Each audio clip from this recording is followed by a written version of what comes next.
With the headlines in the press and recent stock market falls, a few people have got in touch to ask whether they should now be delaying their retirement or, if they're already retired, reducing their spending.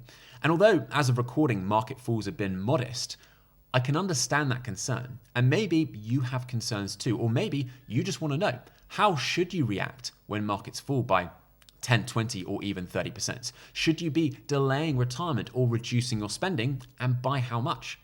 Because I think that there are lots of people out there who are very worried about potential falls like this, who should not be worried at all. But there's also lots of people who are not worried who should be. So in this video, you're going to learn how to identify if you're in one of these positions and what changes you may need to make. I'm going to show you the step-by-step process that I go through with my financial planning clients, looking at safe withdrawal rates, historic stress testing, dynamic spending strategies, and then how we bring that all together to decide what action, if any, needs to be taken.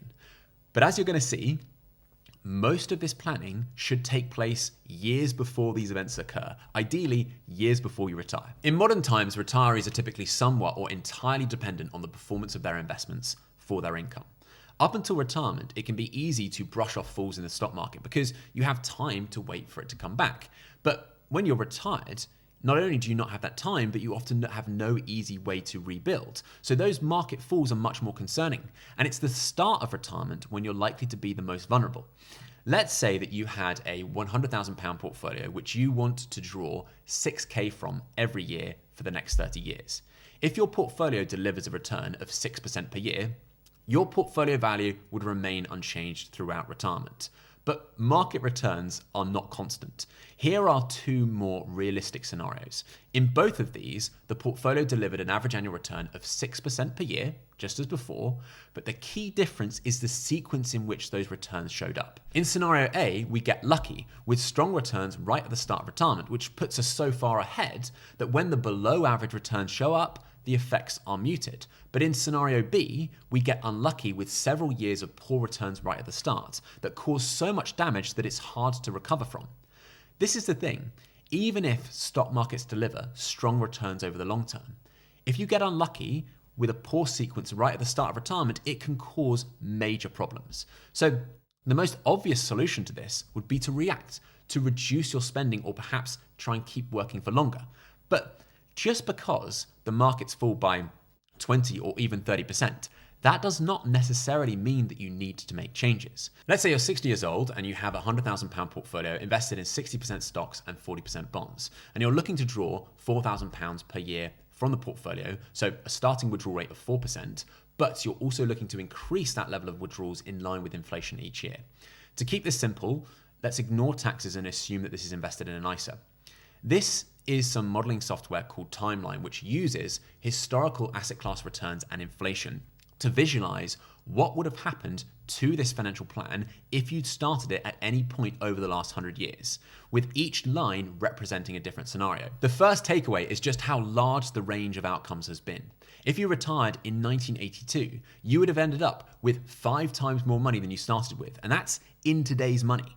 But if you retired in 1915, you would have run out of money by your early 80s. Over this period, there have been world wars, depressions, prolonged periods of double-digit inflation, and countless stock market crashes. Yet in only 6% of these scenarios, would you have had to reduce your spending to avoid running out of money? There are even plenty of scenarios where markets fell dramatically right at the start of retirement, and you still would have been fine.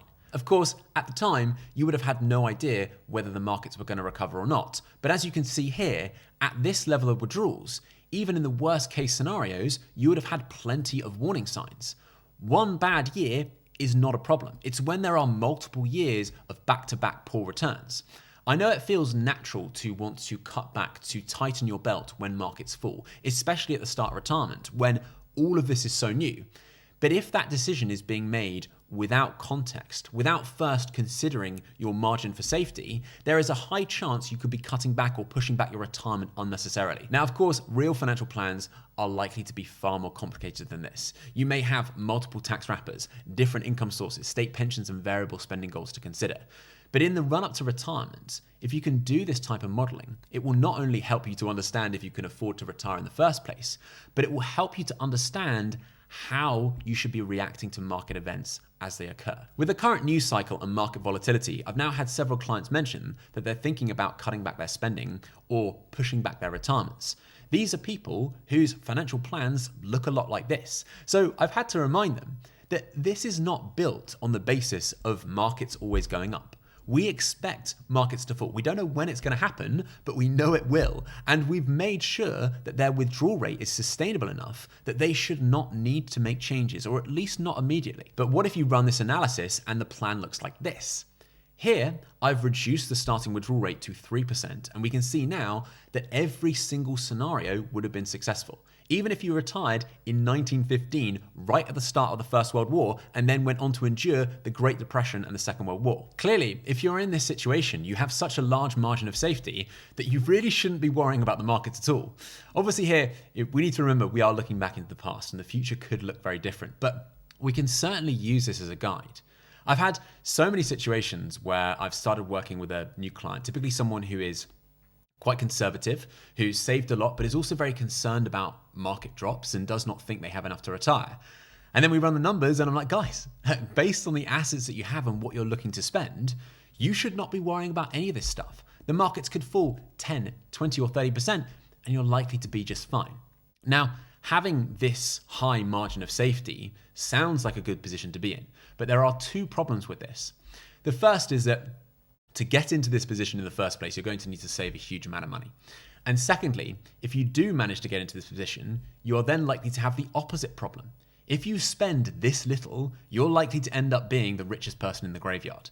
To me, that is not a successful retirement plan, because ending up with all of this money left over in your 80s and 90s is just telling me that there's probably missed opportunities and memories that you could have had earlier on in life. Perhaps by retiring earlier or going on more family holidays, or if you can't think of ways to spend the money on yourself, giving it away to other people earlier on in life when it's likely to have a bigger impact and you can actually see them enjoy it. With that said, some people, especially those who are more conservative, just want to optimize for maximum comfort. They want to be incredibly financially secure. And if that's you, fine. But please, please do not go and save all of this money and plan to only spend a fraction of it and then spend a lot of time worrying about the markets. That's just madness. But in reality, to get into this secure position, you're going to have to save such a huge amount of money or keep working for such a long time that it's just not realistic for most people. So let's see what happens when we push the withdrawal rate up to 5%. We now have 39% of scenarios that are failing before the end of the period. So this is the thing. If you want to squeeze every ounce of fulfillment out of the time and the assets that you have, you're going to want to try and start retirement with a higher withdrawal rate. But this also means that there is a much higher chance that you're going to need to cut your spending at some point. Who knows? Maybe you get lucky and you're just fine, or even able to increase your spending even further. But there is also a significant chance that you could see a poor sequence of returns and have to reduce your spending. This is what I would call a lean retirement plan, where you're optimizing for maximum income, which requires starting with a high withdrawal rate, but on the flip side, you need to be prepared that there is a high chance that you may need to make changes in the future. This is at the other end of the spectrum to the comfortable plan that we looked at before, where we're starting with a very low withdrawal rate, which is giving us a very high margin of safety and means that it's very unlikely that we'll ever need to make changes. And then in the middle of these two, we have the first plan that we looked at, which is what I would call a sustainable plan, which still has a high margin of safety and a low chance of having to make changes. But here we are willing to be adaptive to have better income optimization. So the first step of this process, and this is something that you should be doing before you retire, is to work out, based on your assets and spending goals, which of these buckets you fit into. Because not only will it help you understand how you should be reacting to markets, if at all, but it will also help you to identify if you're in the wrong bucket. If you do an analysis like this and you have the happy surprise of realizing you're in the comfortable bucket, if you're optimizing for comfort, then great, you're in the right place. But on the other hand, you may not like the thought of potentially having all of this money left over in your 80s and 90s. So perhaps you should be retiring earlier, or increasing your spending goals to the point that it brings you down into the sustainable bucket. Or maybe the results indicate that based on your current trajectory and spending goals, you're likely to end up in the lean bucket, which again, it's fine if you're comfortable with everything that comes with that, but maybe you're not. And maybe you should be saving more or working longer until your plan becomes more sustainable. This is why it's so important that you start doing this work before you retire, so that you can firstly identify what it is you want to optimize for. Is it income or is it comfort? And then build a plan that achieves it. But most people don't do this and end up flying blind. I have clients that when we first met were incessantly worrying about the markets and the performance of their investments, pushing back retirement or restricting their spending, when actually, when we run the numbers, we found out that they were more than comfortable and could not only have retired earlier, but shouldn't have been worrying about the markets at all. Whilst at the other end, I've met people who want to retire earlier or need to have a high withdrawal rate to achieve their goals, but have not prepared themselves for the realities of what it means to be in this lean bucket. Now, don't get me wrong, if you're the type of person who wants to try and retire as soon as possible and squeeze every ounce of fulfillment out of the time and the assets that you have, that is great. I love that. Ultimately, that is what this channel is all about. But I just want to help you identify if you're actually the type of person who can handle everything that comes with that. Firstly, not only are you going to need to have a very good understanding of exactly what you want to spend in retirement, but you're also going to need to understand the split between essential and discretionary spending. This is the budget planner that we ask our clients to complete, which breaks down their spending into different categories and then allows them to select whether it is essential or non-essential spend. If you've not done this type of exercise before, I highly recommend that you do, and you can download a copy of this template from the link in the description of the video. Now, if it turns out that you want to spend £30,000 per year in retirement, but £30,000 of that is essential spending, you are not the type of person who should be in the lean bucket. But if, say, £15,000 of that is non-essential discretionary spending, and you can then go through that list and think about what you would change if you need to, clearly you have more room to adapt. And if there are other levers that you can pull, say you are able and willing to pick up some part-time work if you need to, or perhaps downsize if necessary, then the more flexible that you are willing to be to either reduce your spending or bring in additional income, the more comfortable you're likely to be being in this bucket and starting with a high withdrawal rate. Also, if you have guaranteed income sources coming in, like from a defined benefit pension, the state pension, or perhaps some rental income, and this covers a significant portion of your essential spending, that might make you feel more comfortable then taking more risk with your discretionary spend and being flexible. Your attitude to risk is also another key factor. The higher you push your starting withdrawal rate, the higher the risk that you are going to need to cut your spending in the future or perhaps return to work. So firstly, are you comfortable with those risks? Or is this a decision that you may come to regret? And secondly, and this is a big one, the further you push this, the more reactive you are going to need to be to stock market performance, which means that you're likely to be much more emotionally sensitive to what is happening in the news and short-term market fluctuations. So, are you the type of person that can handle that? If you are a veteran investor with a very thick skin, then great, maybe you can. But if you're not, is this going to cause more stress than it's worth? Then you also need to consider whether you have longevity in your family, and have you considered the risks of needing long-term care in later life? And finally, are your family on board with this plan? Although you may be comfortable taking these risks and being adaptive, does your partner feel the same way? If you have dependents or people that could become dependent, have you considered their needs too? This is why I start having these conversations with my clients way before retirement, because if we do find out that based on their goals and current trajectory, it looks like they're on track to be in the lean bucket, but actually they're looking for much more comfort, then we know that we need to start making some changes to perhaps save more or prepare to work a little longer. Starting these conversations early also means that when they do get to the point of retirement and actually push that button, they have a very good sense of what they're getting themselves into. If they are in the comfortable bucket, then they know that they don't really have to worry about what's going on in the markets and they can just focus on enjoying their lives. Whilst if they're in the sustainable bucket, they know that they'll only need to make adjustments if they see prolonged sequences of poor returns. Then if they are aiming for a lean retirement, they know the risks and they're prepared for them. They've already worked out where they can cut their spending and realize that actually that's still a pretty good quality of life. And if needs be, they can pick up part-time work or downsize. And because we've managed their expectations ahead of time and helped them to recognize how resilient they can be, if I do end up giving them a call sometime and saying, guys, it's time to cut back, it's not a surprise and it's much easier to accept. As you can see, all of this work should be done way before the markets ever start to fall. But what happens when they do? If you're on a lean retirement, how do you identify when you need to start cutting your spending and by how much? Well, first, let's talk about how it works in theory and then what actually happens in practice. When people think about cutting spending in retirement, they often think that it involves cutting spending dramatically for a year or two when the stock markets fall. Say you're spending £25,000 per year and the markets fall by 30% and it takes 2 years to recover.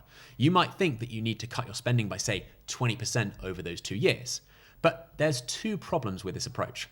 Firstly, a short, sharp cut like this may result in a dramatic reduction in your quality of life, perhaps during the prime early years of your retirement where you should really be enjoying yourself.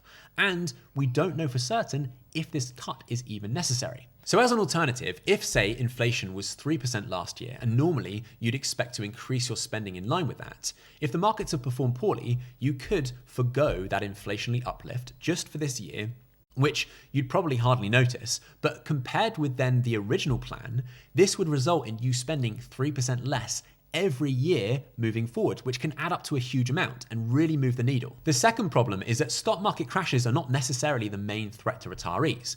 In my opinion, inflation can be a far more devastating foe. Your investments may appear to be doing just fine, but if your costs are rising even faster, then you're in a lot of trouble. So the thing that you should be looking at to assess how well things are going is how your rate of withdrawal has deviated from where you started, or ideally, a historic rate of success or Monte Carlo analysis result. In our original lean example, we were starting with a £5,000 withdrawal or a 5% starting withdrawal rate. If, as we progress through retirement, markets perform poorly or our costs rise faster, our withdrawal rate will increase. But if markets perform well, our withdrawal rate will decrease.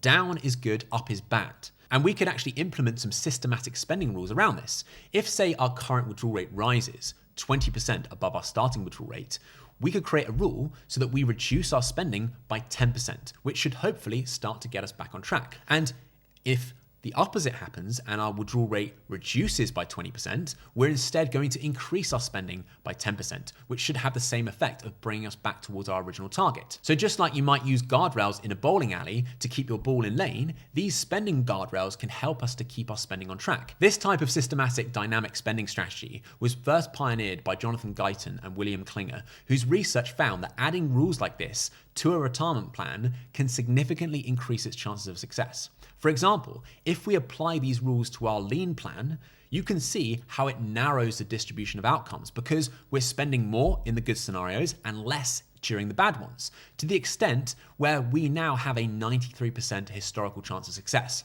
I have included a link to Guyton and Klinger's research paper down in the description, and I highly suggest that you take a look at it because understanding how these guardrails work and their other systematic spending rules, it will really help you to think about how you should be making tactical changes to your spending as you progress through retirement. At least in theory, because in practice, we do not use these rules with our clients, or at least not to the letter. Although they work well in a simple example like we've been looking at, where there's just one portfolio, spending is constant, and there is no tax to consider, real life is a lot more complicated. You are likely to have multiple different assets and different income sources that are going to change over time, taxes to consider, and tax rules that also change all the time. You're going to want to spend different amounts from year to year and at different stages of your life. And those goals are going to change as well. And as an example, if say a client was planning on going on a dream family road trip around Australia, which they've been looking forward to for years, I'm not just going to insist that they have to cancel it because computer says no. So yes, you should absolutely be paying attention to your withdrawal rate and using systematic spending rules as a high-level framework. But that is just one data point. You then need to put that into the context of what's going on in your life, have a conversation about it with your partner, with your family, and try to make a reasonable decision. If you want to retire early or spend more money in retirement, you need to be prepared to be flexible. And in this video here, I show you how I helped a couple to think outside of the box, to be flexible and make changes that enabled them to start living their ideal lifestyle years before they ever thought possible. So please check it out.